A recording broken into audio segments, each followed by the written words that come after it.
너희는 만질 수 있고 불이 붙는 산과 침침함과 흑암과 폭풍과 나팔 소리와 말하는 소리가 있는 곳에 이른 것이 아니라 그 소리를 듣는 자들은 더 말씀하지 아니하시기를 구하였으니 이는 짐승이라도 그 산에 들어가면 돌로 침을 당하리라 하신 명령을 그들이 견디지 못함이라. 그 보이는 바가 이렇듯 무섭기로 모세도 이르되 내가 심히 두렵고 떨린다 하였느니라.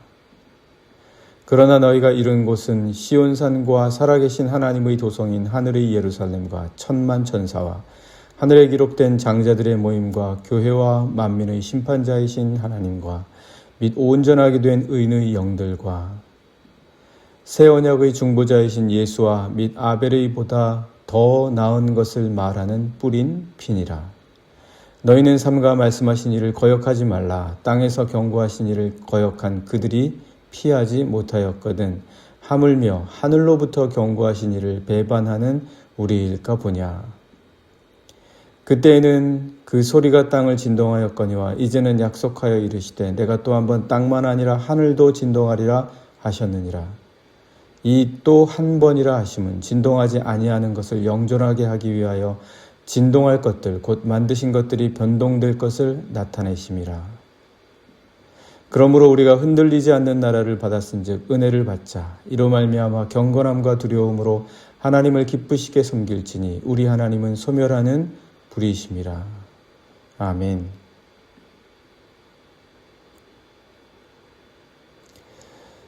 예수님께서 내 말을 듣고 행하는 자는 반석 위에 집을 세운 자들과 같다고 하셨습니다. 그러나 모래 위에 세운 자들은 내 말을 들어도 행하지 않는다고 하셨습니다. 예수님께서 말씀하신 반석 위에 집을 세운 자들의 비유입니다. 그런데 우리가 이 말씀에서 궁금증이 생깁니다. 왜 예수님의 말씀을 듣고도 행하지 않을까? 우리라면 예수님의 말씀을 듣는다면 예수님이 우리에게 말씀해 주시는 그 현장에 있고 그 현장에서 예수님의 말씀을 우리가 직접 듣는다면 당연히 예수님의 말씀을 그 듣는 대로 행하지 않을까? 우리는 당연히 이렇게 생각을 합니다. 그럼에도 불구하고 감히 우리가 이렇게 말할 수 있겠죠. 감히 예수님의 말씀을 듣고도 왜 행하지 않을까? 그런 생각을 해볼 수가 있습니다. 이유는 물론 많습니다. 이유는 많겠지만 간단히 말한다면 우리가 이렇게 간단하게 한마디로 다 설명을 할 수 있다면 그렇다면 믿지 않아서입니다. 믿지 않아서 예수님이 하신 말씀을 믿지 않아서 듣는 대로 들어도 행하지 않는다는 거죠. 감히 우리가 예수님의 말씀을 믿지 않을까? 물론 그리스도인이 아닌 사람은 그럴 수 있겠지만 그리스도인으로서 예수님의 말씀을 듣고도 믿지 않을 수 있을까? 그럴 수 있다는 거죠. 예수님께 나와서 예수님의 말씀을 듣고자 모인 사람들 가운데에서도 무리가 있고 제자가 있다. 무리가 있고 제자가 있다. 그렇다면 왜 예수님을 믿지 않을까? 왜 예수님의 말씀을 믿지 않아서 들어도 들은 대로 행하지 않을까? 때로는 예수님의 말씀대로 살지 않아도 집이 무너지지 않더라는 거죠. 예수님의 말씀대로 하지 않아도 모래 위에 세운 것이다 라고 말씀하시는 것처럼 우리가 그렇게 삶을 살아도 내 삶의 집이 무너지지 않더라. 그런 생각 때문입니다. 나는 그렇게 해도 내 집이 무너지지 않더라. 설마 무너지겠냐? 지금까지 안 무너졌는데 앞으로도 무너지지 않을 거고 괜찮더라. 그런 생각입니다. 또 때로는 예수님의 말씀에 대한 해석과 기준 차이입니다.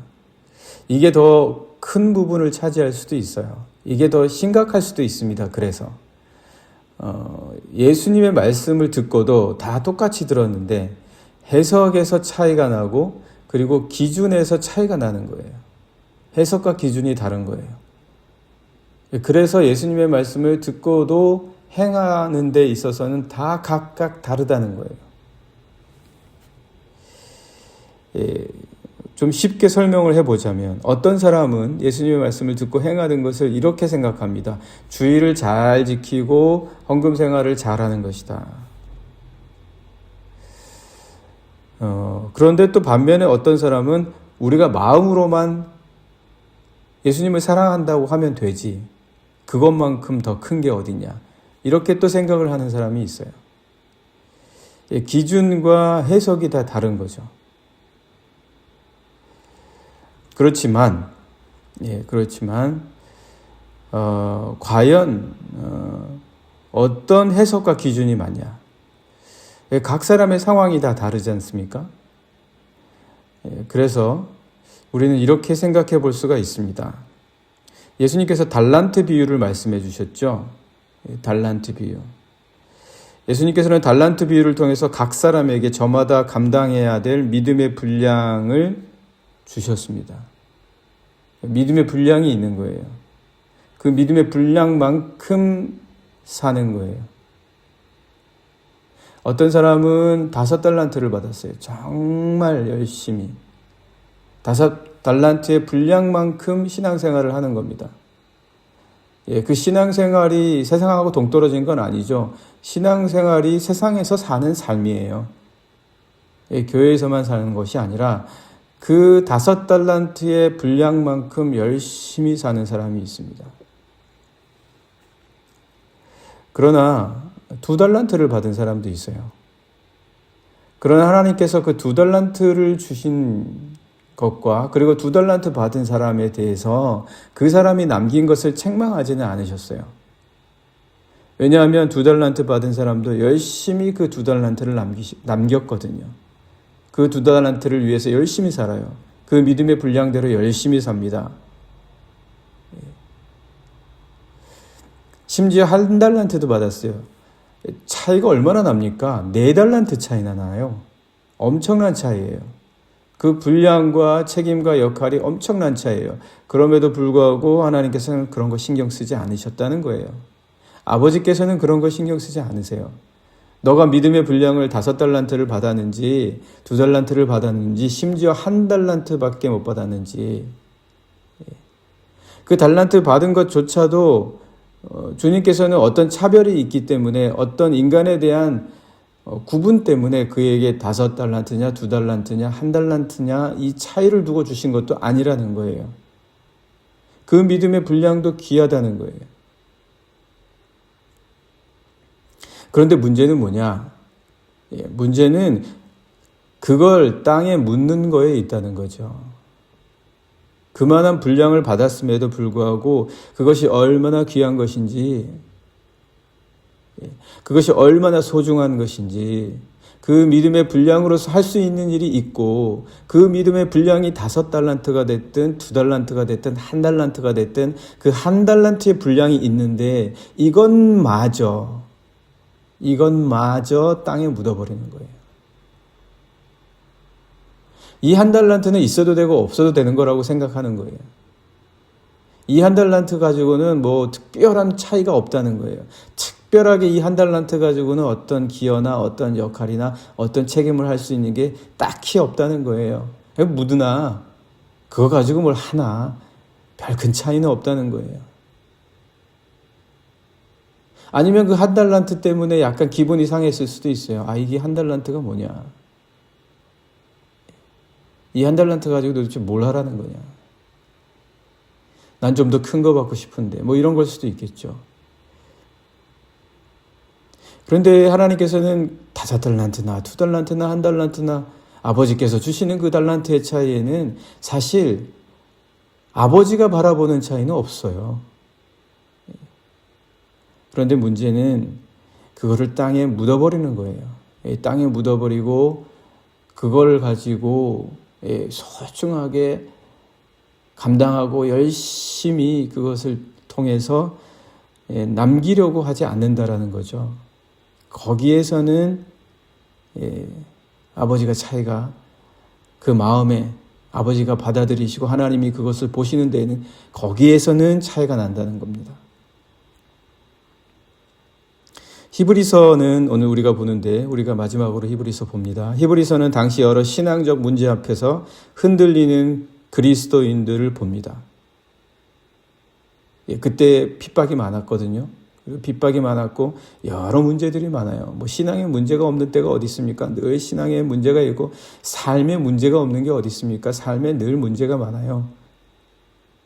삶에 늘 문제가 많고 삶에 늘 어려움이 있어요. 자기만 당하는 것도 아니에요. 근데 꼭 자기만 어려움이 있는 것처럼 생각하지 말라는 거예요. 5달란트를 받았든 2달란트를 받았든 1달란트를 받았든 그 모든 달란트를 가지고 남기려고 열심히 일하는 가운데에서는 항상 어려움이 있고 항상 핍박이 있고 항상 고난이 있고 땀 흘려야 되는 거는 누구나 다른 차이가 없어요. 5달란트도 땀을 흘려야 되는 거고 1달란트를 받아도 땀을 흔들리는 것은 마찬가지입니다. 그런 신앙적 문제 앞에서 흔들리는 이 히브리서 당시의 그리스도인들에게 그 신앙과 삶이 흔들리는 이유를 히브리서가 한번 따져보자. 우리가 따져보자. 왜? 우리는 흔들리지 않는 달란트를 받은 거예요. 흔들리지 않는 삶의 터전을 받았어요. 복음은 흔들리지 않아요. 복음의 말씀, 예수 그리스도의 말씀은 십자가를 통해서 우리에게 주신 말씀은 우리를 든든하게 해줘요. 이건 흔들리는 게 아니에요. 그런데 왜 흔들리는 것 같냐? 왜 그리스도인들이 복음을 받아가지고 복음의 기쁨이 있었고 복음 때문에 감사가 있었는데 왜 흔들리냐? 왜 흔들리는 것 같냐? 왜 복음은 흔들리지 않는다는데 왜 흔들리냐? 흔들린다면 무엇 때문에 흔들리는 것이냐? 그거에 대해서 히브리서 기자는 아니 복음은 흔들리지 않는다. 그런데 흔들리는 것 같이 보는 이유, 만약 흔들린다면 그 이유는 뭐냐? 그걸 설명해 주는 거죠.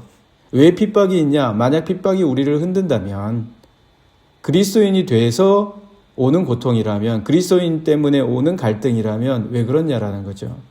그게 이제 26절부터 29절까지 있습니다.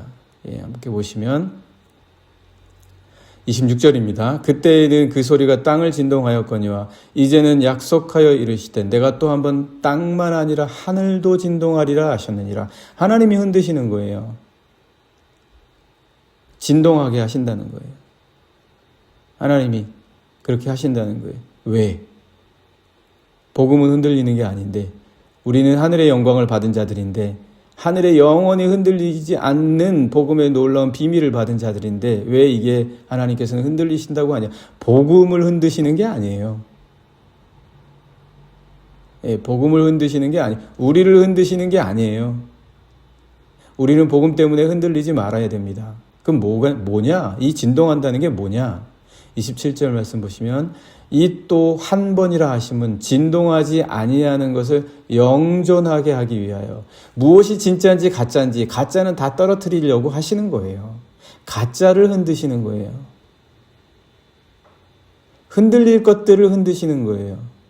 붙어 있어서는 안 될 것들을 떨어뜨리게 하시기 위해서 흔드시는 거예요. 복음이 흔들리는 게 아닙니다. 우리를 흔드시는 게 아니에요. 우리에게 붙어 있는 잘못된 것들을 떨어뜨리시는 거라는 거예요.